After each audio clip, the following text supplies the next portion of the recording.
खुद जा रहे हैं मुख्यमंत्री कलाहांडी ममिता मेहर के जिले को। क्या मैसेज देना चाहते हैं? मुख्यमंत्री को गिरफ्तार नहीं किए, फिर जा रहे हैं इस चुनाव लगाने के लिए।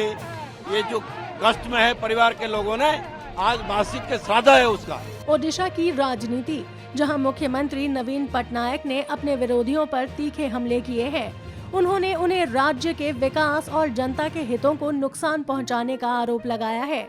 इसके साथ ही उन्होंने अपनी 2 बड़ी परियोजनाओं श्री मंदिर और लिंगराज परियोजना का राज्य के लिए महत्व बताया है।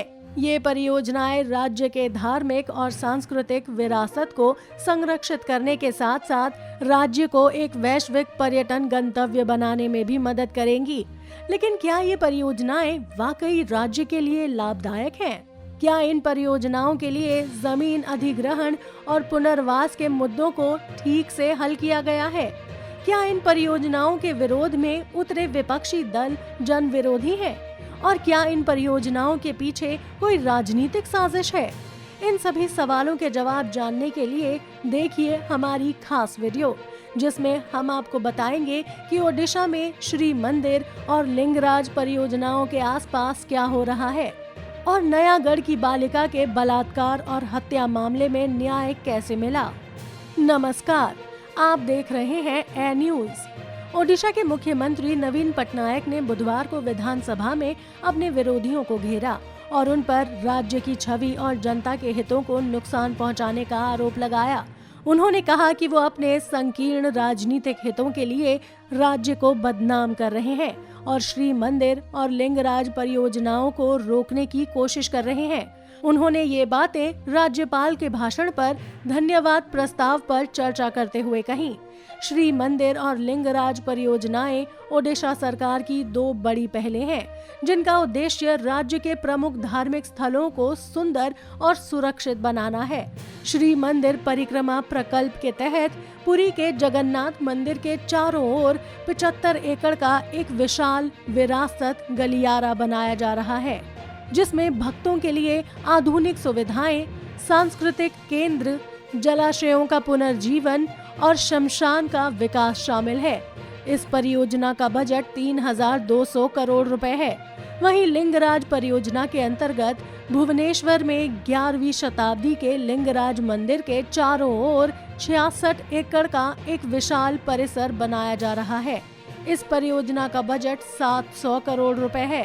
इन परियोजनाओं का उद्देश्य न केवल राज्य के धार्मिक और सांस्कृतिक विरासत को संरक्षित करना है, बल्कि राज्य को एक वैश्विक पर्यटन गंतव्य बनाने में भी मदद करना है। इन परियोजनाओं से राज्य की आर्थिक वृद्धि, रोजगार उत्पादन, शहरी विकास और पर्यावरण सुधार में भी योगदान होगा।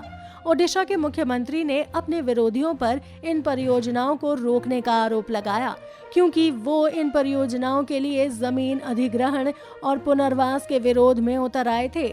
उन्होंने कहा कि वो राज्य के लोगों की भावनाओं का अनादर कर रहे हैं, जो इन परियोजनाओं के समर्थन में उठे हैं। उन्होंने अपने विरोधियों को चुनौती देते हुए कहा कि लोग उन्हें कभी माफ नहीं करेंगे, जो राज्य के विकास को रोकने का प्रयास कर रहे हैं। इसी बीच नयागढ़ की बालिका के बलात्कार और हत्या मामले में न्याय का रास्ता साफ हुआ है। मंगलवार को एक स्थानीय अदालत ने एक किशोर को 20 साल की कठोर कारावास की सजा सुनाई है। ये मामला पिछले साल नवंबर में राज्य में बवाल मचा गया था, जब बीजेपी ने कहा था कि कुछ बीजेडी नेताओं का इस मामले में हाथ है। बीजेपी ने इस मामले को लेकर मुख्यमंत्री का इस्तीफा मांगा था और विधानसभा के बाहर जबरन धरना दिया था। मुख्यमंत्री नवीन पटनायक ने इस मामले को लेकर अपने विरोधियों पर राजनीतिकरण का आरोप लगाया और कहा कि वो एक संवेदनशील मुद्दे को अपने फायदे के लिए उठा रहे हैं। उन्होंने कहा कि उन्होंने इस मामले को सीबीआई को सौंपा है और न्याय के लिए प्रतिबद्ध थे।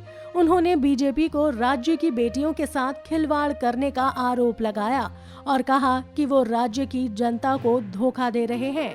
जब मुख्यमंत्री अपना बयान दे रहे थे तो बीजेपी के सदस्यों ने विपक्ष के मुख्य मोहन चरण मांझी के नेतृत्व में विधानसभा से वॉकआउट कर दिया और जय जगन्नाथ और जय श्री राम के नारे लगाते हुए बाहर निकल गए। बाद में बीजेपी के सदस्यों ने राजभवन में राज्यपाल को एक ज्ञापन सौंपा, जिसमें उन्होंने बताया कि 12वीं शताब्दी के मंदिर में एक परंपरा का उल्लंघन हुआ है। उन्होंने कहा कि मंदिर में पुजारियों को अपने परिधान को बदलने के लिए मजबूर किया गया है, जो उनके धर्म का अपमान है।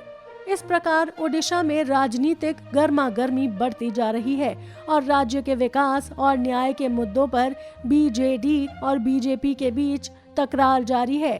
इसका असर राज्य की जनता पर क्या होगा, ये देखना दिलचस्प होगा।